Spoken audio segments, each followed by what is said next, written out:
that are tuning in, whether you are catching this thing live or on the replay.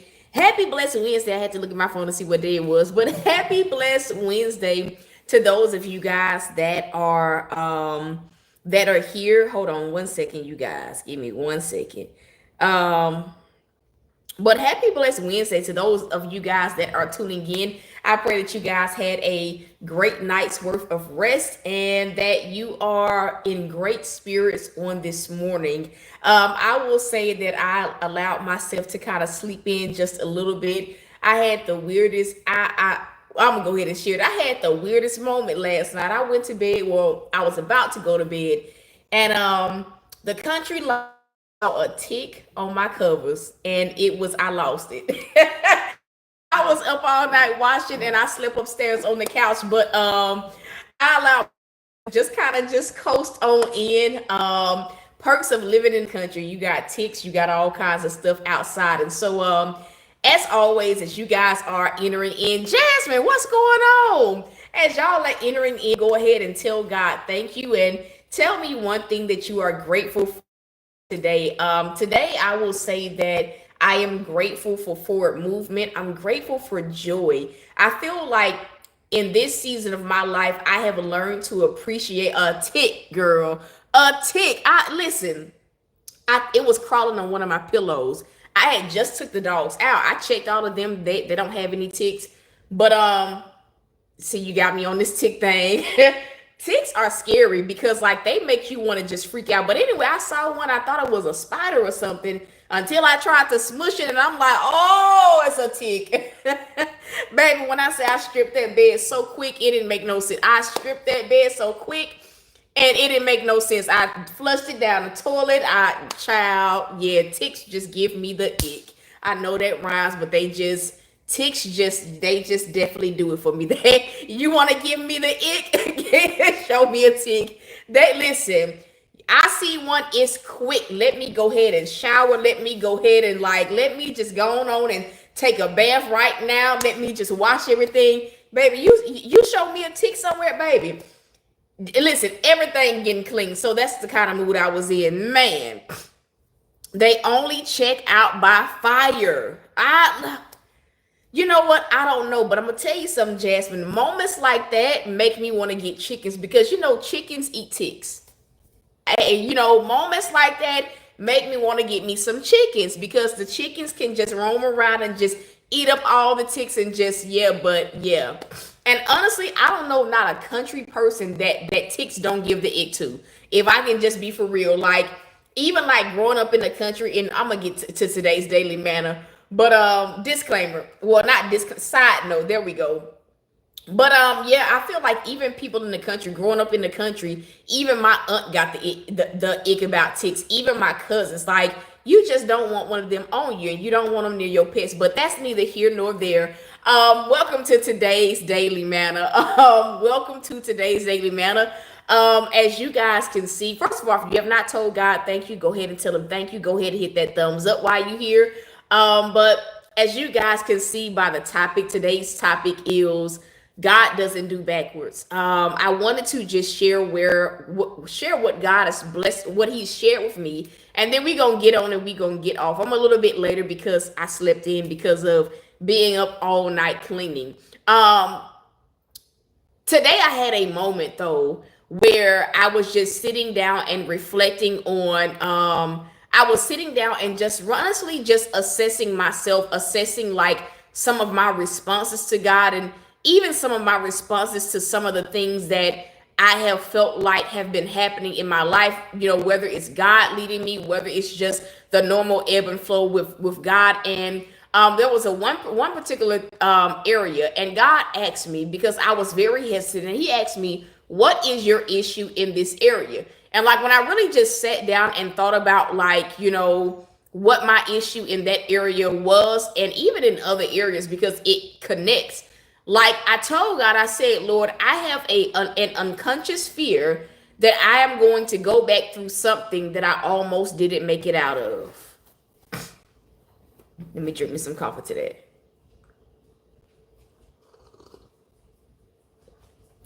Yeah. Lord, I know that this is you. I know, but I have an unconscious fear that I'm gonna go back through something that I almost didn't make it out of, and it's making me hesitant. It's making me a little bit reluctant to follow. It's making me feel like I need to kind of just tiptoe around this thing just to be sure that I'm on the safe side of things. And when I really just sat in that in that answer or my response to God, the Lord began to deal with me how many of us, you go through something traumatic, you go through an extensive season where you are just going through hardship after hardship after hardship, or even if it's just warfare on top of warfare on top of warfare.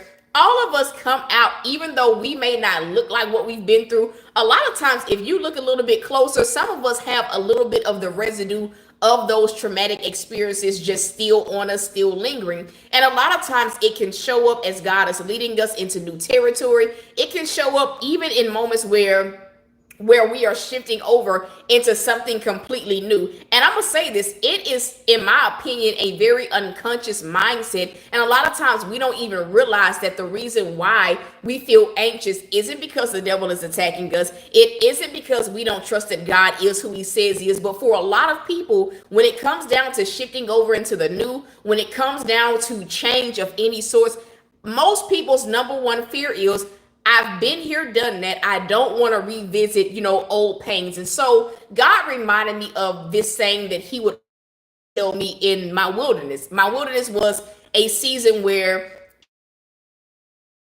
limited, I was stretched to capacity on that potter's wheel. And I remember the moment I came out of that season and it was time for me to move into like the very first apartment. And I remember like feeling so very nervous, almost to the point where I'm panicking as I'm opening the door to this apartment. And I remember like in that moment on November 13, 2017, God dealing with my heart. And he told me in that moment, let go of your fear because I don't do backwards. That entire season post wilderness, I had many moments where when God would delay coming through the way that I needed him to come through, a lot of times my mind would go back to being afraid of going through what I went through before, or going back to a season that I barely made it out of, a season where I felt stuck, a season where I wasn't making progress, I felt overlooked by God. And it caused a lot of tension between me and God. It caused a lot of rebellion, and it made me really operate from a place that said I did not know God, nor did I trust him, even though he had done a miracle that I didn't think was ever going to be possible. And I remember like that entire season, God telling me like, I'm not a God that does backwards. Like, I do not do backwards. And I remember like in moments where you are fear stricken, it is hard to believe God when he says stuff like that. We can start there.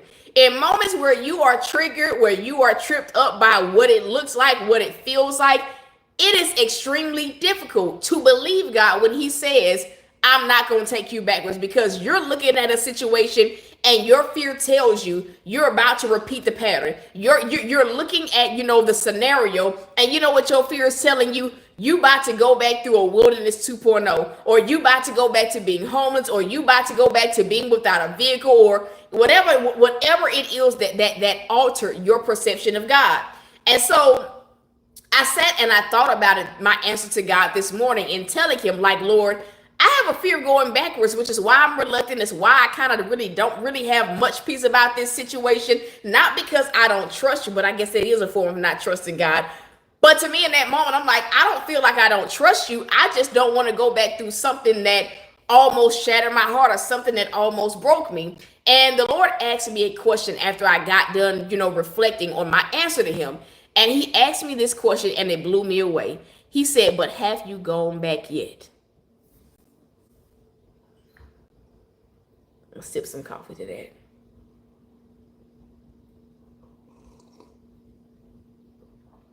Yep. I'm going to say it again.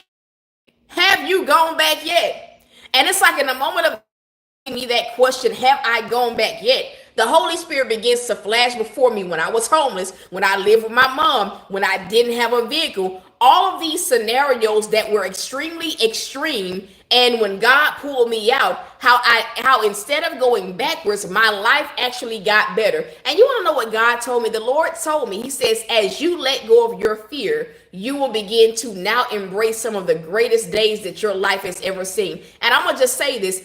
Fear will alter your perception of God, and it will alter your perception of reality. Ooh-wee. Y'all ain't got to talk back to me. I'm going to say it again. Fear will alter your perception of God, and it will also alter your perception of your reality. So it's like the moment we come down, because it really is a coming down phase, coming down from, from having so much fear. In moments like that are the moments where we're actually able to see that, okay, this resembles what I went through, but it's not playing out exactly the same as in the past. And so, in essence, what God is saying on today is, be sure that as you chart whatever unforeign territory you're in, it may resemble things that you've gone through, but make sure that you are actually looking at all of the details. And honestly, I don't ever tell people to compare, but in moments where you feel afraid like that, as you're following God into something new, you should compare. This felt like when I went through it this time, and this is what it felt like. This is what it feels like now. I feel like a lot of times when we do put it into black and white, put it on paper, we're able to mentally make the connection that God is not taking us backwards. And I'm gonna say this: the moment that we realize that God isn't taking us backwards, those are the moments that we can really relax and let life flow the way that God needs it to flow. And so that is where I have been on this morning. I know this is not a super long daily manna, but it is really essentially what God gave me. And so to those of you guys that are watching, pay attention to the details. A lot of times we say the details belong to God, and they do. However, when we're talking about working past our fears, working past our traumas, we have to honestly put two and two together. This was how it was when I was being traumatized, and this is how it is now. That in itself makes it easier for us to choose to surrender to God and to how things in our life. So that is today's daily manna. God doesn't do backwards. And when I was in my wilderness, I had every day wasn't a bad day. That's the first thing. I thought I was done, but I ain't. Every day is not a bad day. I had moments within that season, even though it was a season that stretched me to capacity. I had moments where I felt like God gave me relief. And a lot of times I mistook, temporary relief for the season is over. And so that I went through in my wilderness is, God gives me a little bit of relief, and I'm like, ooh, my season shifted. And then right when I feel like, like I'm about to relax and feeling like the season is shifted, it would be like life would take me, it will pull me right back down. And I felt disappointed by God. I felt like, God, why you playing with me? I felt like God was like tormenting me. If I can just be transparent, because I mistook those temporary moments, of God giving relief so that the season didn't break me as this means that I'm free.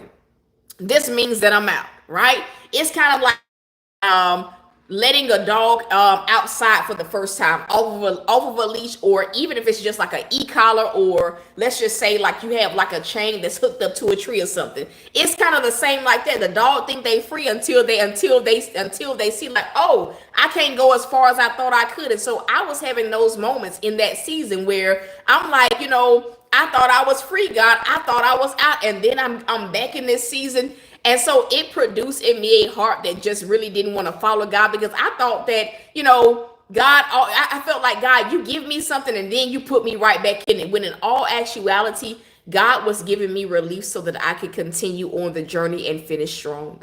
And so that is my tidbit for don't mistake the temporary moments of God giving relief as God saying that your season has ended. It may just be God, telling you or giving you a little bit of relief so that you can finish your race strong. And so as always, if this has blessed you, can you do me a favor and tell God thank you?